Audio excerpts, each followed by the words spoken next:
My cat drools, you guys, and he drools when he is trying to get pets. He's currently rubbing himself all over me and the books that I have in my lap.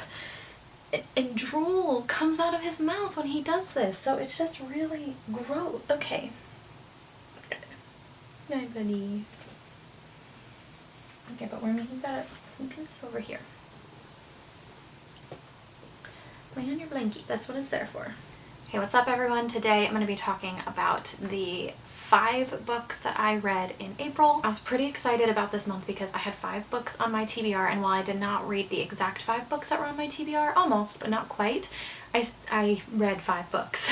I prematurely filmed this video and I actually ended up reading 6 books this month, not 5. So I think that it's really been good for me to have some solid achievable goals for the month, and it's been really helpful in just kind of keeping myself on track and realistically looking at what I want to read and what I think I'll have time for. Okay, so the 5 books that I read in April. We've already dilly-dallied enough. Let's just go ahead and just get moving into it. The first book that I read in April is Confess by Colleen Hoover. If you know anything about Colleen Hoover books, you know that she writes new adult romance, and if you've been following my channel, whatever. After I read my first Colleen Hoover book, which was Ugly Love, I felt that that book was my all-time #1 favorite book. And then after that, I didn't read any more of her books. I own most of them, but I just never read another one. And I had started this last summer. Confess follows 2 characters, Auburn and Owen,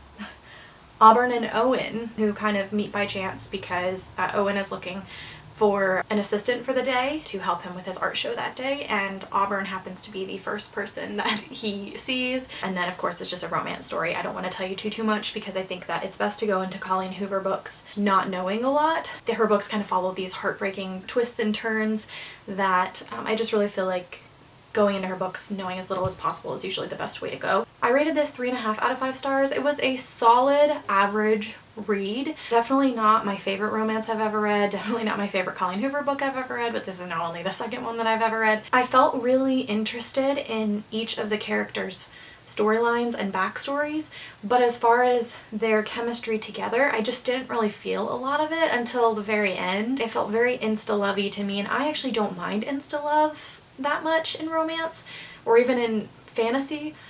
So when I say it's too insta-lovey, I feel like that's kind of saying something. I just felt that the beginning of the book was just very unbelievable. I love how the ending kind of tied together some of the things that happened at the beginning. Ending is very good, I thought. And like I said, I was able to kind of feel the chemistry between the characters towards the end, but the majority of the book I just didn't really see any chemistry between the 2 characters. I read that they had all this chemistry, but I just didn't feel it. Like I said, a solid average read. You know, recommend if you like Colleen Hoover's books, but it was just not really my favorite. Next this month I finished Siege and Storm by Leigh Bardugo. This is the 2nd book in the Grisha trilogy.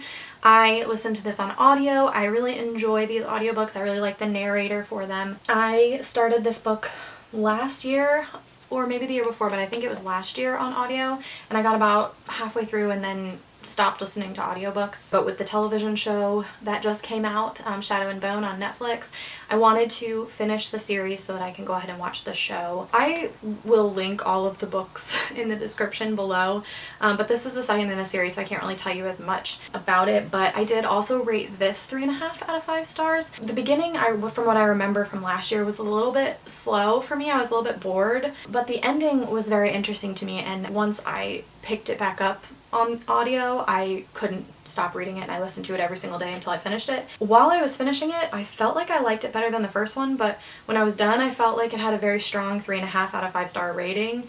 But I rated the first one 4 stars, which I've gotten a little bit stricter about my rating system, but I'm not going to start going back and trying to guess how I might re-rate things, so I'm just going to kind of leave this at that. I think I probably preferred this book to the first one because I am not a huge fan of the Darkling, and he doesn't play a huge part in this book. I know, unpopular opinion. Another solid average read. Not my favorite by any means. I think I probably would have absolutely adored this series had I read it in high school or college. I am really enjoying the series, and I am really interested to see how the series ends and then watch the television show. This book is really hard to explain. The whole Grisha world is really hard to explain, so I will link everything about Shadow and Bone that I can find in the description below so that you can read about it if you're interested, but I also feel like these books have been around for so long that I feel like everybody knows about these books. So anyway, next in April, so excited, I finally finished Obsidio by Jay Kristoff and Amy Kaufman.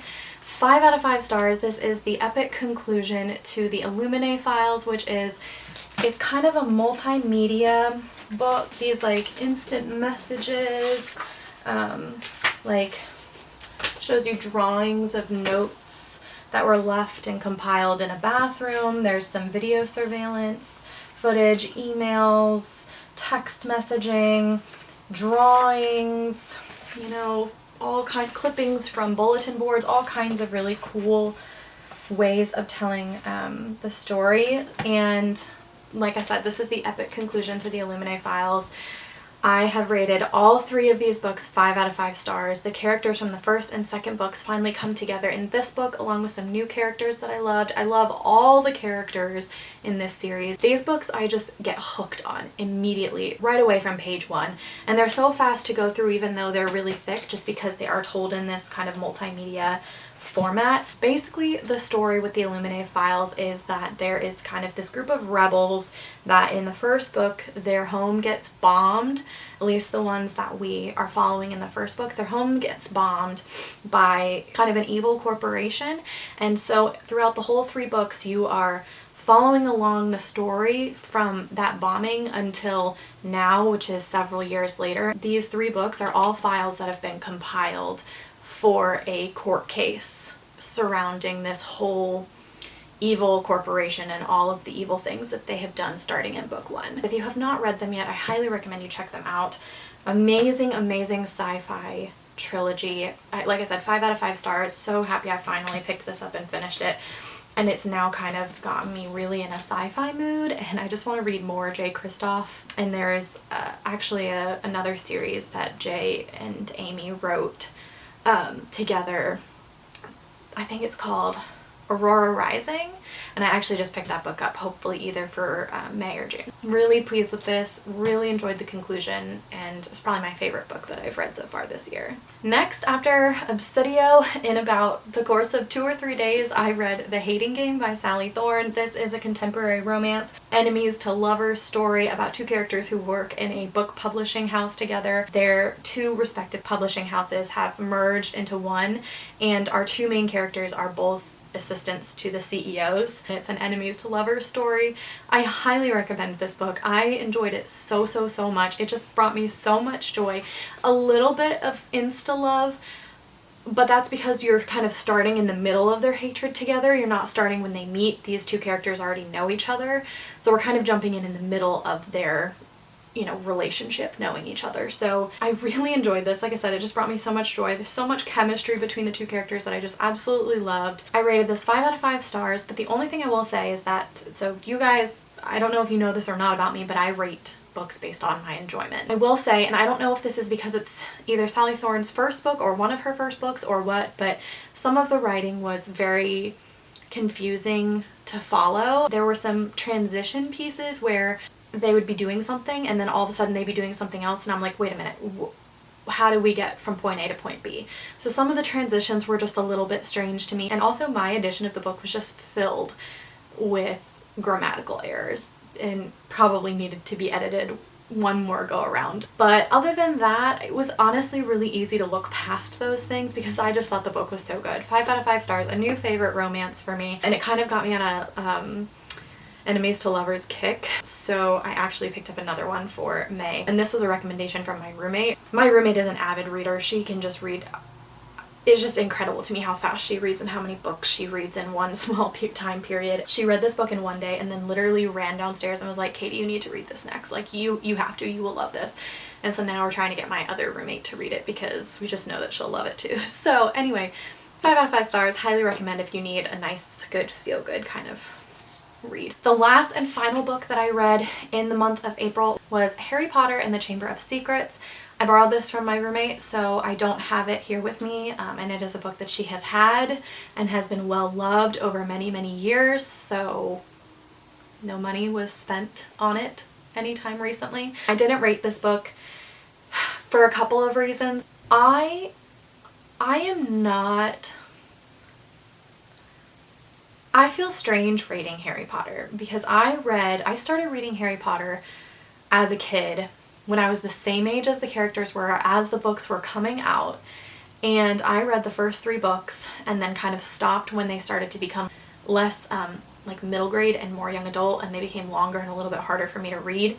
And I loved them when I read them as a kid. You know, I think if I were rating them at the age that I read them, probably 5 out of 5 stars. They were my favorite books at the time. Absolutely loved the movies, still absolutely love the movies, and still really enjoy the books reading them as an adult. I've read now the first 2 in the last couple of years, but I will say that they're not my favorite books that I've ever read. There are so many books that I've read between when I first read them and now that I prefer, that, you know, I just don't feel like I'm one of those people that's quite as obsessed with Harry Potter. When you go on BookTube and you watch like top 5, top 10 favorite book series of all time, everyone's number 1 favorite is always Harry Potter. And it's kind of one of those things where, like, when you tell people that you kind of feel meh about Harry Potter, or God forbid you don't even like Harry Potter, it's kind of sacrilegious. Yeah, so I always just kind of felt like sacrilegious because I didn't put Harry Potter on this pedestal of all the, you know, books I've ever read. And don't get me wrong, I really, really enjoy the books. I can't really rate them at this point just because it is such a nostalgic childhood thing for me. But I do really enjoy the books. They're just not, you know, my top favorite. That's all I'll really say about that. Really enjoyed Chamber of Secrets. I kind of wanted to go into Prisoner of Azkaban right away, but I don't want to get into having to read all 7 or the rest of the 5 books in the Harry Potter series this year when there are so many other books that I need to tackle. I finished Chamber of Secrets because I started it last year and I needed to give it back to my roommate before she moved out at the end of May. So yeah, maybe I'll continue again someday, but for now I'm quite happy just having watched the movies. Really have been enjoying the books. I mean, don't get me wrong, I've been enjoying rereading them. I just don't really want to get into the dedication of having to read 5 extremely thick books in the series this year when there are just so many other books that I want to read. Hi, hello, future Katie here, because I actually finished another book in April. When I filmed my wrap-up, it was like 5 days until the end of the month, and I really didn't think that I was going to finish another book, which was All Broke Down by Cora Carmack. This is another one like Me Before You, where I had been reading it for years and years, I think since 2016, and got halfway through it and never picked it back up again because I was in a reading slump. This is the second book in the Rusk University series by Cora Carmack, which follows a series of college football players and their individual love stories in each book. Like all of Cora Carmack's books that I've read, I really enjoyed this one. I will say it was about a character that I wasn't super thrilled with in the first book, so I think it took me a little while to kind of really jump on the bandwagon and get into the story. When I picked it back up in April, I flew through it and I just absolutely loved it. I rated it 4 out of 5 stars. Not my favorite of all the Cora Carmack books that I've read, but I still really enjoyed it. Cora Carmack is one of my all-time favorite authors. I've read books from 2 of her series now. I've finished the Losing It series, and now I've read 2 books from the Rusk University series, and she has 2 other that are like paranormal romancy, and I'm really excited to try those as well and to finish the rest of the books in this series. It just was fun to revisit again. Honestly, I should have known when it took me a little while to get into this book that I would love it eventually, because I should have just trusted Cora Carmack, honestly, because I've loved everything that I've read by her so far. But I hope you guys enjoyed my April wrap-up. I'm really, really excited about May. I have some fun books on my TBR for May. Anyway, that's all I have for you guys today. I hope you enjoyed, and I will see you all again soon for my May TBR. Bye, everyone.